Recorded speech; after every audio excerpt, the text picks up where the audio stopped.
اللہ کے نبی جملے استعمال کر رہے تھے، اللہ کی طرف سے یہ پیغام آیا کہ تمہارے اس مجمع میں ایک ایسا بدبخت انسان بھی ہے جس سے ہم ناراض ہیں، محبت نہیں کرتے، ہم اسے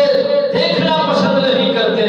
ہم اس کو آپ کی محفل میں، آپ کی مجلس میں ہم کسی صورت میں برداشت نہیں کرتے۔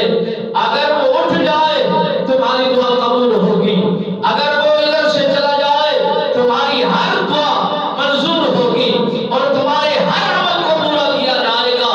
سب سے پہلے جوان کو نکالنا ہوگا، انسان کو نکالنا ہوگا، بے دین بے من لوگ کو نکالنا ہوگا، اور اس شخص کو نکالنا ہوگا، اس بے علم کو نکالنا ہوگا، اس بدبخت کو نکالنا ہوگا۔ جب اللہ کے نبی جلیل القدر پیغمبر جلالی نبی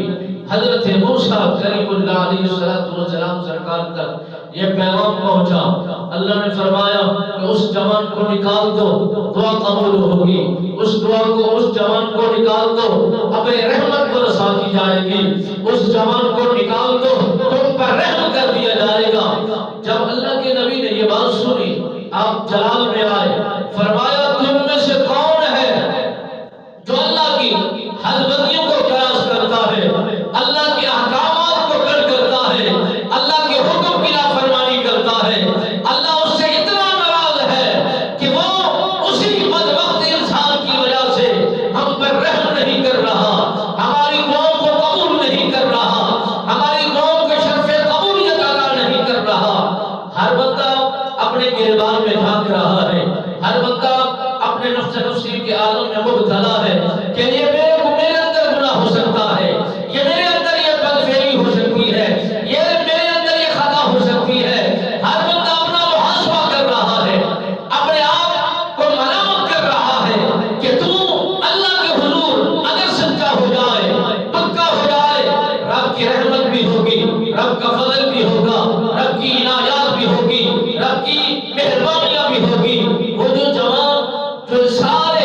اللہ کی ناراضگی کا سبب بنا ہوا تھا، اس نے بھی سوچا کہ آج موقع ہے، یار کو منا لیجئے، آج بھی موقع ہے، رب کو منا لیجئے، آج بھی موقع ہے، رب کے اس خلیل، اس نبی کریم کو راضی کر لیجئے۔ اللہ کے اس بندے نے اللہ کی بارگاہ میں سچے دل سے، ارادہ کر، زبان حال سے اللہ کی بارگاہ میں فریاد کی، مولا جو تو ہی پردے پانے والا ہے، تو ہی بھرم رکھنے والا ہے، اگر اس مجمع سے اٹھ کر نکلا زمانے کو خبر ہوگی، ہر بندہ جو کرنا ہے نگاہیں رکھتا ہے اور متوجہ ہے اس مجمع سے کون اٹھتا ہے اور کون نکلتا ہے، کون ایسا